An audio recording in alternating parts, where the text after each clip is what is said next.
अज्ञानतिमिरान्धस्य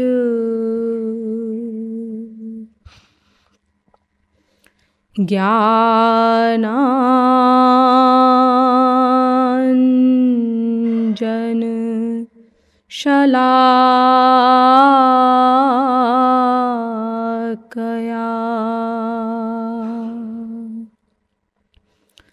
चक्षुरुन्मीलितं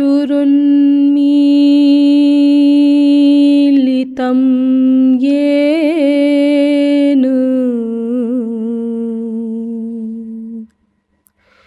कृपालु गुरवे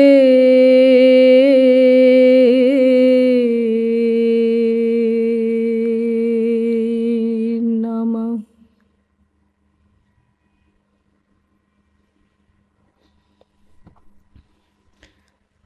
जिज्ञासु जीवात्माओं, दैनिक नियमानुसार पहले कुछ देर श्री हरिनाम संकीर्तन कर लीजिए, पश्चात विषय प्रारंभ किया जाएगा। भजो गिरिधर गोविंद गोपाला,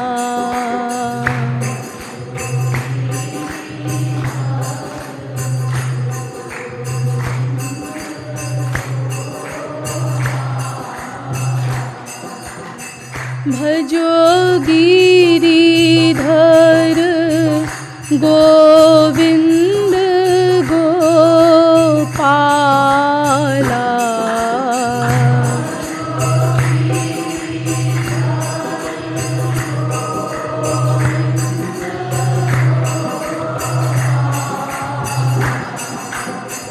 भजो गिरिधर गोविंद गोपाला,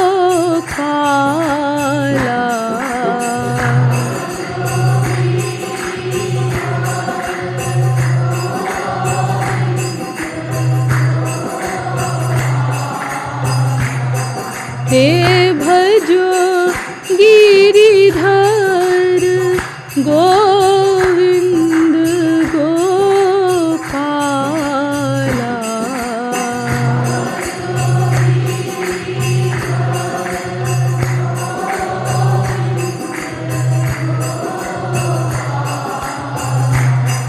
तू भजो गिरिधर गोविंद गोपाला,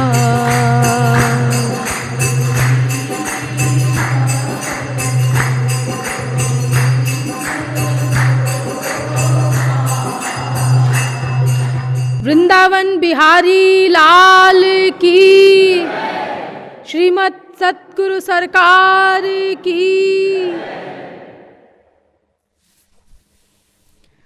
अब आप लोग कृपया सावधान होकर बैठ जाएं।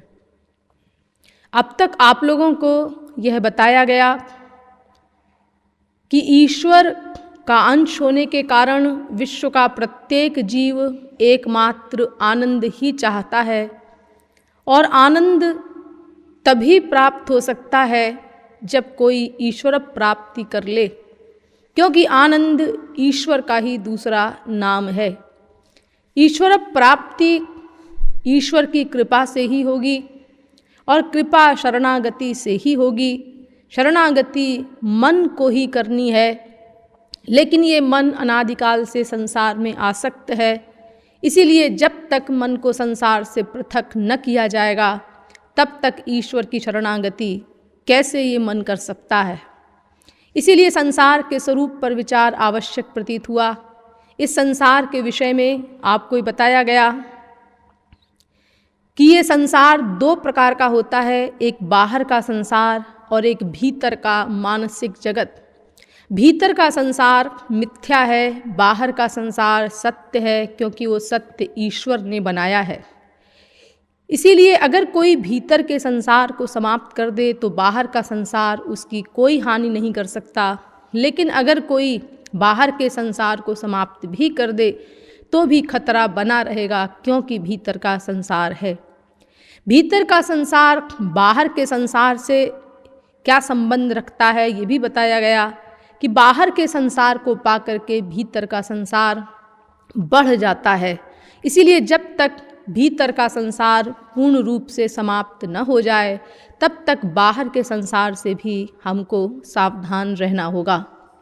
पश्चात इस भीतर के संसार के विषय में कल थोड़ा विचार किया गया और आपको बताया गया कि ये माया से बना है। माया के 3 गुण हैं, सत्वगुण, रजोगुण, तमोगुण। इसीलिए हमारे अंतःकरण में 3 प्रकार के विचार पैदा होते हैं जो बदलते रहते हैं, ये तीनों गुण, और सब में बदलते रहते हैं। इसीलिए संसार में किसी से भी हमारी पट नहीं सकती, कोई हमारे अनुकूल 1 सेकंड को भी नहीं रह सकता। और ये भी आपको बताया गया कि संसार में कोई भी व्यक्ति किसी भी दूसरे व्यक्ति के सुख के लिए कुछ भी नहीं कर सकता।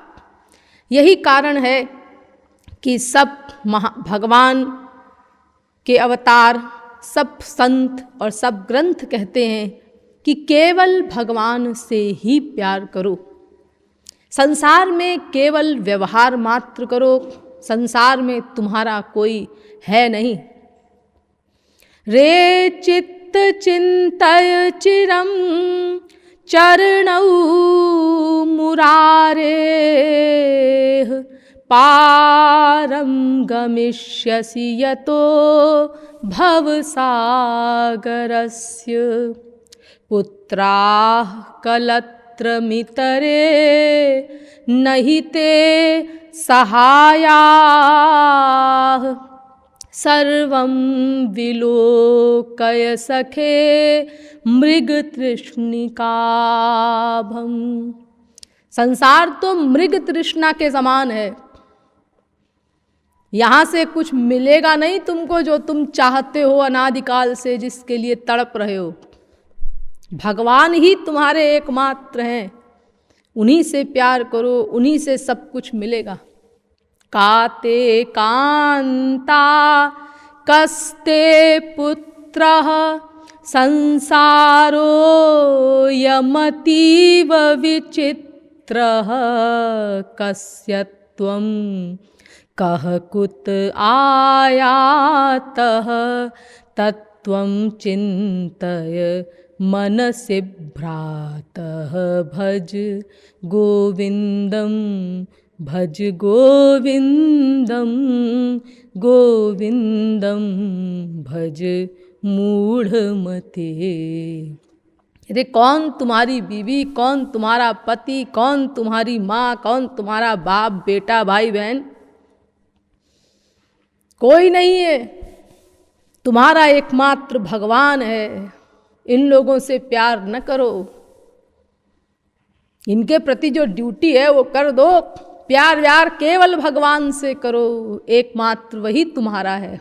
भागवत कहती है यस्यात्म बुद्धि कुणपे त्रिधातुके स्वधीः कलत्रादिषु भौम इज्जधीः यत्तीर्थ बुद्धिः सलिलेन कर्हि चिज्जनेष्वभिज्ञेषु स एव गोखरः।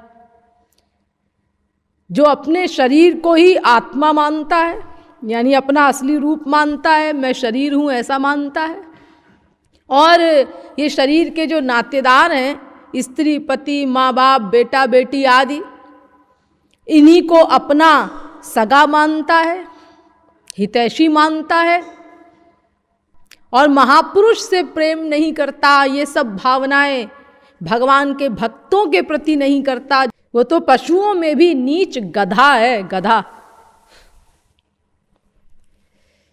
तो इसीलिए जगते न मांगो सुख गोविंद राधे, जग में न सुख तो ही जग सुख का दे।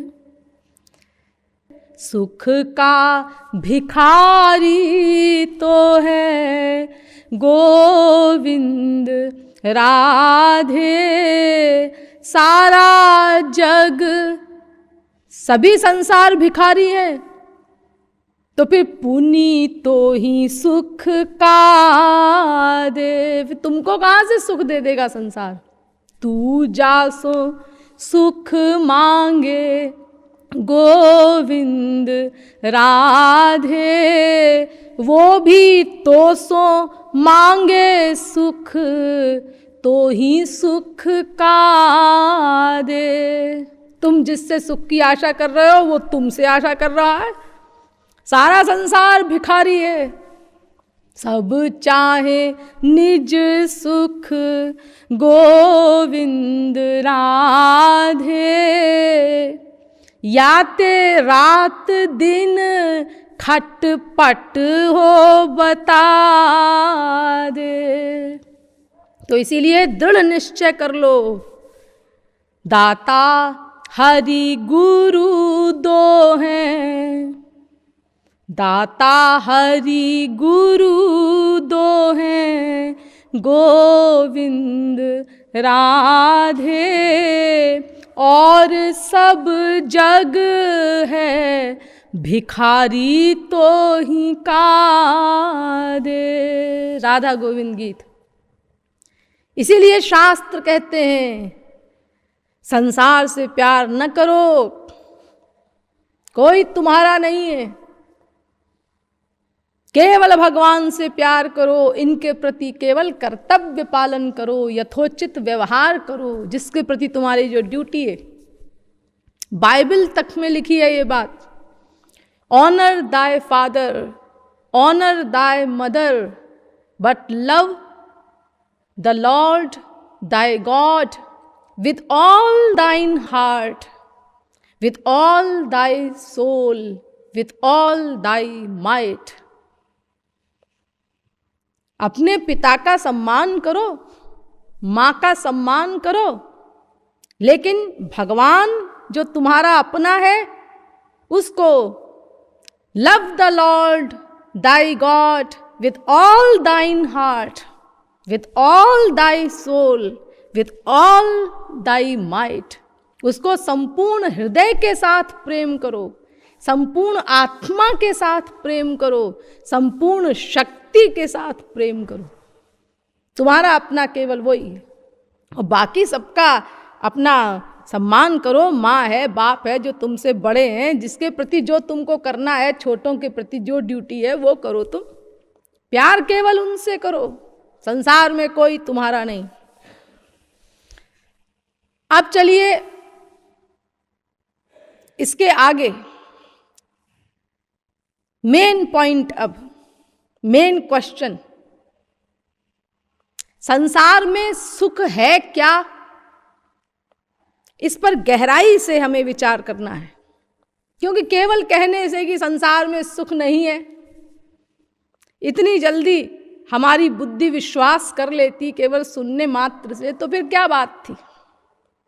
गहराई से समझाना होगा ताकि बुद्धि में बैठे ये बात, और बुद्धि का डिसीजन चेंज हो, तो मन संसार से प्यार करना बंद करे और फिर भगवान से प्रेम करे। तो इसीलिए संसार में सुख है क्या? आप कहेंगे हाँ मिलता तो है, बाप में, माँ में, स्त्री में, पति में, बेटा बेटी आदि में, रसगुल्ला आदि में सुख मिलता तो है। मिलता है? हाँ, गलत। आप गलत बोल रहे हैं। तो संसार में सुख नहीं है? नहीं है। हाँ, ठीक कहते हैं आप, संसार में सुख नहीं है। संसार में कहाँ सुख धरा है? संसार में तो दुख ही दुख है। ये भी गलत बोल रहे हैं आप। संसार में सुख नहीं है तो संसार में दुख भी नहीं है, ये भी आपको समझना पड़ेगा। दोनों बातें समझनी पड़ेंगी। तस्मात् दुखात्मकम नास्ति नैव किंचित सुखात्मकम। शास्त्र कहते हैं संसार में न सुख है और न दुख है, दोनों नहीं।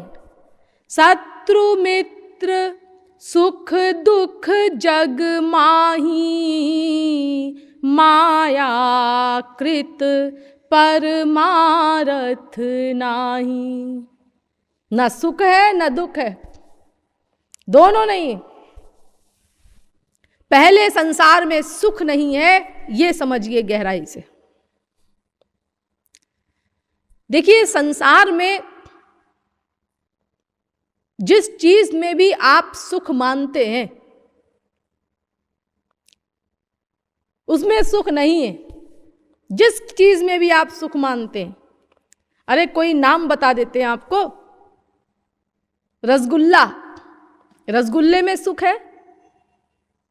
हाँ है, लेकिन आपको पता है रसगुल्ला खा करके उल्टी करने वाले लोग भी हैं। तो फिर आप कैसे कहते हैं रसगुल्ले में सुख है? प्याज लहसुन, अगर तरकारी में प्याज लहसुन न पड़े किसी दिन बहुत से लोगों की, तो उनको खाना अच्छा नहीं लगता। ये क्या बनाया है, प्याज लहसुन तो है ही नहीं इसमें। लेकिन ऐसे लोग भी हैं कि अगर उनको बोल दिया जाए है नहीं उसमें प्याज, और अगर बोल दिया जाए खाते समय इसमें प्याज पड़ी है, तो उसको उल्टी सी होने लगती है। तो तभी मैं कह रहा था, यानी साइकोलॉजिकल बीमारी पैदा हो गई, सुन कर गई, तभी मेरा मन अजीब अजीब सा हो रहा था। जरूर इसमें प्याज पड़ी है और है नहीं, नाम सुनने मात्र से उल्टी हो गई उसको। ऐसे लोग भी हैं। एक पंडित जी को भोजन करने के लिए बुलाइए अपने घर, और अपना तमाम प्रकार के व्यंजन बना करके पंडित जी को खिलाइए। अरे खिलाया होगा कई बार, ब्राह्मणों को लोग बुला करके खिलाते हैं, श्राद्ध वगैरह में भी। अब पूछिए पंडित जी खाना कैसा बना है? बहुत अच्छा बना है यजमान। अब एक बोतल में गंगा जल भर करके पंडित जी के पास रख दीजिए और पंडित जी से कहिए, पंडित जी ये शराब रखी है, हमने कहा कभी आप शौक करते हो, शौक करना चाहें तो कर लें। देखो है नहीं शराब, है तो गंगा जल, लेकिन नाम सुनने मात्र से पंडित जी का मूड ऑफ हो गया। यजमान तूने मुझे आज भ्रष्ट कर दिया, मैं नहीं जानता था तू इस प्रकार का आदमी है। देखो क्रोध में खाया पिया भी निकल गया सब, यानी भाड़ में गया वो खाना वाना, मूड ऑफ हो गया सब भयंकर पंडित जी का, केवल नाम सुनने मात्र से। वो है नहीं शराब। अब उसी स्थान पर एक शराबी को बुलाओ, उसको भी उसी प्रकार भोजन कराओ। हाँ, अब उससे भी कहो खाना कैसा बना है? बहुत अच्छा बना है, ये रखी है अगर आप शौक करना चाहें तो। अब ये सुना उसने कि ये शराब है तो रोम रोम खिल गया। समझदार आदमी है, हाँ सेंसिबल है, अच्छा आदमी है, शराब का शौक करता है, उसको बड़ी खुशी हो रही। और है नहीं शराब, है वो गंगा जल। अब देखो अगर शराब में सुख है तो जैसे शराबी को सुख मिल रहा है नाम मात्र से, वो कहता है बड़ा सुख है, शराब का नाम सुन के ही नशा हो जाता है, तो पंडित जी को सुख क्यों नहीं मिला? अरे मिठाई शराबी को भी मीठी लगी और पंडित जी को भी मीठी लगी, नमक पंडित जी को भी नमकीन लगा और शराबी को भी नमकीन लगा। मिठाई सबको मीठी लगती है, नमक सबको नमकीन लगता है। तो फिर अगर उसमें सुख है शराब में, तो फिर जैसे शराबी को सुख मिलता है ऐसे ही पंडित जी को भी मिलना चाहिए था, किसी गैर शराबी को भी मिलना चाहिए। लेकिन ऐसा नहीं है, एक भी वस्तु संसार में ऐसी नहीं है जिससे सबको सुख मिले, सदा सुख मिले। अरे भाई, अगर किसी चीज में सुख होता तो फिर उससे सबको सुख मिलता ना, सदा सुख मिलता ना। आग है, सबको जलाती है, सदा जलाती है। तो ऐसे ही अगर शराब, किसी भी चीज में, संसार की कोई भी चीज आप कहते हैं इसमें सुख है, उस वस्तु से सबको सुख मिलना चाहिए और सदा सुख मिलना चाहिए। लेकिन ऐसी एक भी वस्तु नहीं है जिससे सबको सुख मिले, सदा सुख मिले। आप कहेंगे पानी है ऐसा, पानी, पानी से सबको सुख मिलता है। देखो गर्मी में ठंडा ठंडा पानी पीते हैं ना आप लोग, सुख मिलता है? हाँ, सुख मिलता है। तो पानी में सुख है? हाँ जी बिल्कुल, पानी में सुख है। गलत। आप कहते हैं पानी में सुख है, पीजिए पानी। पिया, सुख मिला? एक घूंट पिया, सुख मिला? हाँ मिला। हम तो कहते थे पानी में सुख है।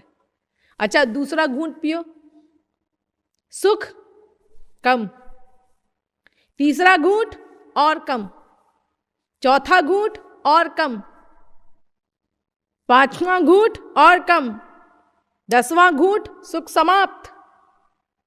वो कहता है और लो पानी, नहीं नहीं बस बस। अरे ऐसे नहीं, पीना पड़ेगा। आप कहते हैं ना पानी में सुख है, पिए जाओ पानी। अरे भाई क्या बात करते हो, मारोगे क्या? क्यों मारोगे क्या? इसमें मारोगे की क्या बात है? अरे आप कहते हैं पानी में सुख है और आप सुख चाहते हैं तो पिए जाओ पानी। लेकिन नहीं, वो घटता गया और फिर उस वस्तु से सुख मिलना बंद हो गया। रसगुल्ले में सुख है, एक रसगुल्ले का प्रेमी कहता है खाओ रसगुल्ला। यानी देखिए, मैं आपको अब ये बता रही हूं कि सबको तो सुख मिलना अलग किसी वस्तु से, एक व्यक्ति को भी किसी वस्तु से हमेशा सुख नहीं मिलता। वो घटता जाता है और फिर सुख समाप्त हो जाता है। बड़ा पसंद है किसी को रसगुल्ला, खाओ रसगुल्ला। लो, कलकत्ते से हमने रसगुल्ले का डिब्बा मंगाया है आपके लिए, खाइए। पहला रसगुल्ला खाया, सुख मिला? हाँ। दूसरा रसगुल्ला, सुख कम। तीसरा रसगुल्ला, सुख और कम। चौथा रसगुल्ला, सुख और कम। 10वां रसगुल्ला, बस बस बस भाई, अब और नहीं खाया जाता। नहीं नहीं, खाना पड़ेगा, पूरा डिब्बा खाना पड़ेगा। आप कहती हैं रसगुल्ले में सुख है, हमने मंगवाया है इतनी दूर से आपके लिए, आपको पूरा खाना पड़ेगा। अरे भाई, मर जाएंगे, दया करो हमारे ऊपर। क्यों मर क्यों जाएंगे? जब रसगुल्ले में सुख है तो खाए जाओ, सुख लिए जाओ। मर जाएंगे ऐसा क्यों बोलते हो? लेकिन देखो, आपकी फीलिंग बता रही है कि जिस किसी भी चीज में आप सुख मानते हैं और उसका सेवन प्रारंभ करते हैं, तो प्रारंभ में तो ऐसा लगता है कि सुख मिल रहा है, लेकिन धीरे धीरे धीरे धीरे सुख घटता जाता है और फिर उसी वस्तु से आपको कष्ट मिलने लगता है। यह आपका अनुभव बता रहा है आपको। तो फिर उस वस्तु में सुख कहाँ है? एक मां है, उसका बच्चा प्राइमरी में पढ़ता है। दिन भर के बाद घर लौटा, मां ने दौड़ के चिपटा लिया, आ गया पप्पू, चिपटा लिया कस के बच्चे को। सुख मिला? हाँ सुख मिला। दोबारा चिपटाया, सुख कम। तिबारा और कम, चौथी बार और कम। 5 मिनट बाद बच्चे को अलग कर दिया, सुख मिलना बंद हो गया। जा बेटा खेल। अब अगर बच्चा कहता है मम्मी अब मैं प्यार करूंगा आपसे, चल चल, बड़ा आया है प्यार करने वाला, हट अलग। एक बार चिपटाओ तो चिपटा ही रहेगा। तो मम्मी जब मैं आया था तब तो तुमने बड़ी जोर से मुझे चिपटाया था और अब ऐसे बोल रही हो, मुझे जबरदस्ती अलग कर रही हो खींच के। हाँ बेटा, पता नहीं उस समय क्या हो गया था, उस समय वैसी ही अवस्था थी और इस समय यही अवस्था है कि तू अब चिपट मत, अलग जा। हाँ, पता नहीं ये क्या बात है। अच्छा चलिए, अब की बार समझ लीजिएगा, एक उदाहरण दे रहे हैं आपको। एक उमेश नाम का मास्टर है, बीमार था बहुत दिनों से। आज उसकी तबीयत बहुत ज्यादा खराब हो गई और डॉक्टर को बुलाया गया। तो डॉक्टर ने जांच वांच की और जांच करके बताया कि ये गया, मर गया। अब जैसे ही उसकी बीबी ने ये बात सुनी, वो बेहोश हो गई, दुख से बेहोश हो गई। बेटे ने सुना पिताजी मर गए, तो वो पिता के पैरों पर गिर गया, रोने लगा। उसको भी दुख हुआ, लेकिन मां से कम। दोस्त को खबर लगी उमेश मर गया, उसको भी दुख हुआ, लेकिन बेटे से कम। कुछ आंसू एक्टिंग में भी आए उसके। नौकर ने सुना साहब मर गए, उसको भी हल्का सा कष्ट हुआ, बाकी सब उसने एक्टिंग की। कष्ट तो हल्का सा, एक्टिंग बहुत ज्यादा।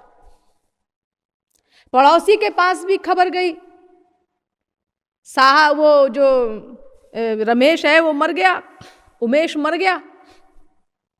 पड़ोसी जो था हमारा मास्टर, उसकी बीबी झाड़ू लगा रही थी। उसने अपनी बीबी से कहा, सुनो जी। हाँ सुन रही हूं, बोलो। वो अपने पड़ोस में वो जो मास्टर था ना उमेश, हाँ वो मर गया। राम राम राम राम, बड़ा बुरा हुआ। बेचारे के छोटे छोटे बच्चे थे, उनका क्या होगा। झाड़ू लगाती जा रही है, झाड़ू लगाना बंद नहीं हुआ, यानी उसे कोई दुख नहीं हुआ। अब एक कर्जदार भी था उमेश का, उसके पास खबर गई कि उमेश मर गया। मैंने कहा, हे भगवान, बड़ा दयालु है तू। 5,000 के कर्ज से छुट्टी मिली, अब रुपया नहीं देना पड़ेगा। उसको खुशी हो रही। अब थोड़ी देर बाद वो उमेश जीवित हो गया। वो मरा नहीं था, डॉक्टर को भ्रम हो गया था। बहुत से ऐसे केसेस हो जाते हैं, कई बार डॉक्टर गलत रिपोर्ट दे देता है। हॉस्पिटल वगैरह में भी ऐसे केसेस हो जाते हैं। तो वो जब बीबी ने देखा कि अरे आंख खोल के देख रहे हैं, बोल रहे हैं, तो फिर बेहोश हो गई। अभी भी बेचारी होश में आई थी, वो फिर से बेहोश हो गई। अब की बार खुशी के मारे हो गई कि मेरा पति जिंदा है।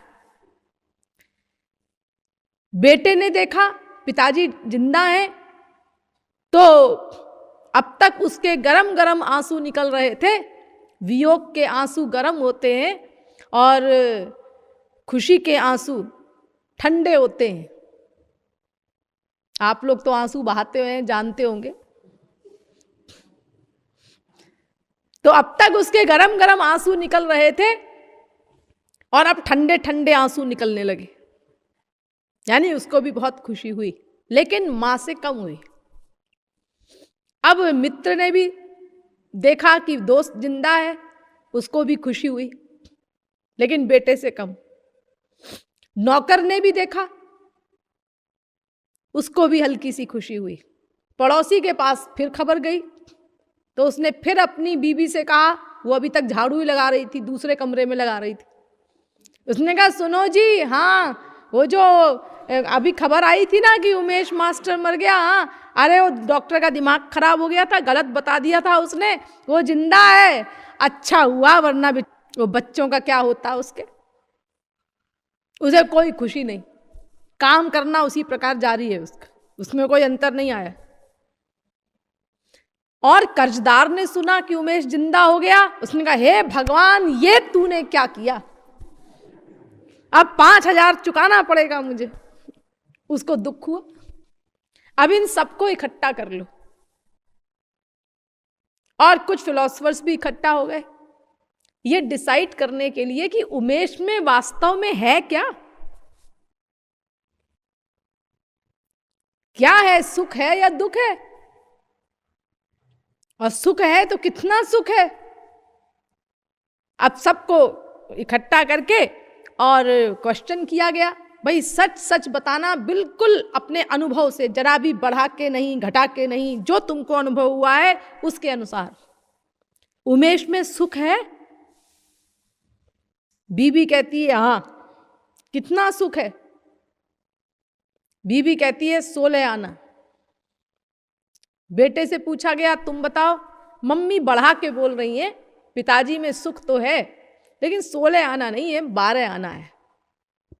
दोस्त से पूछा गया, उसने कहा सुख तो है लेकिन केवल 8 आना भर है। नौकर से पूछा गया, उसने कहा ये सब बढ़ा के बोल रहे हैं, इतना सुख नहीं है, 4 आना भर सुख है। पड़ोसी से पूछा गया, उसने कहा ये सब बकवास करते हैं, सुख नहीं है इसमें, ना सुख है ना दुख है, मेरा तो यही अनुभव है। कर्जदार से पूछा गया, उसने कहा उमेश में दुख है। अब फिलोसफर्स हैरान कि ये बात क्या है, सबकी अलग अलग रिपोर्ट है और कोई झूठ नहीं बोल रहा है, सब सही रिपोर्ट दे रहे हैं। तो फिर उमेश में वास्तव में क्या है? उमेश में वास्तव में न सुख है न दुख है। स्त्री का सबसे अधिक स्वार्थ था, इसीलिए उसको सबसे अधिक सुख मिला। उससे कम स्वार्थ बेटे का था, इसीलिए बेटे को उससे कम सुख मिला। उससे कम स्वार्थ दोस्त का था, इसीलिए उसको और कम सुख मिला। और सबसे कम स्वार्थ नौकर का था, इसीलिए उसे सबसे कम सुख मिला। पड़ोसी का कोई स्वार्थ नहीं था, इसीलिए उसे कोई सुख नहीं मिला। और कर्जदार के स्वार्थ की हानि हुई, इसीलिए उसको दुख मिला। यानी किसी वस्तु या किसी व्यक्ति में कोई बात नहीं होती, यह सब अपने भीतर के संसार की करामात है। जिस वस्तु या व्यक्ति में हम जितनी मात्रा का स्वार्थ रियलाइज करते हैं, उसमें हमारा अटैचमेंट हो जाता है। और जब अटैचमेंट हो गया तो एक भयंकर बीमारी पैदा हो गई। ध्यान दीजिए उस बीमारी पर। इस भीतर के संसार का सबसे बड़ा रोग है काम, यानी कामना। शास्त्रों में उसको कहा गया है काम। काम शब्द से अभिहित किया गया है कामना को। ये कामना संसार का सबसे भीतर के संसार का सबसे बड़ा रोग है। इसीलिए सारे वेदों शास्त्रों में इस कामना पर बहुत जोर दिया गया है कि इसको छोड़ो, इसको छोड़ो। उपासते पुरुषम ये ह्यकामास्ते शुक्र में तदतिवर्तन्ति धीराः। मुंडकोपनिषद 3 मुंडक के 2 खंड का पहला मंत्र। कामनाओं को छोड़कर उपासना करो भगवान की, तो संसार से परे हो जाओगे, माया निवृत्ति होगी, तुम्हारा लक्ष्य प्राप्त होगा। कामनाओं को छोड़ो। यदा सर्वे प्रमुच्यन्ते कामा येस्य हृदय श्रिताः अथ मर्त्यो मृतो भवत्यत्र ब्रह्म समश्नुते। कठोपनिषद 2 अध्याय की 3 वल्ली का 14वां मंत्र। कामनाओं को अगर कोई छोड़ दे तो भगवान बन जाए, यहां तक कहा गया है। कोई भक्ति, उपासना, ज्ञान आदि किसी चीज की जरूरत नहीं, वैराग्य आदि किसी चीज की जरूरत नहीं, बस कामना छोड़ दो, भगवान बन जाओगे तुम। यहां तक कहा गया है। भागवत भी यही कहती है, विमुंचति यदा कामान मानवो मनसि स्थितान तर्ह्येव पुंडरीकाक्ष भगवत्वाय कल्पते। 7वें स्कंद के 10वें अध्याय का 9वां श्लोक। कामनाएं छोड़ दे तो भगवत्वाय कल्पते, भगवान बन जाए वो। इतनी बड़ी चीज है ये कामना।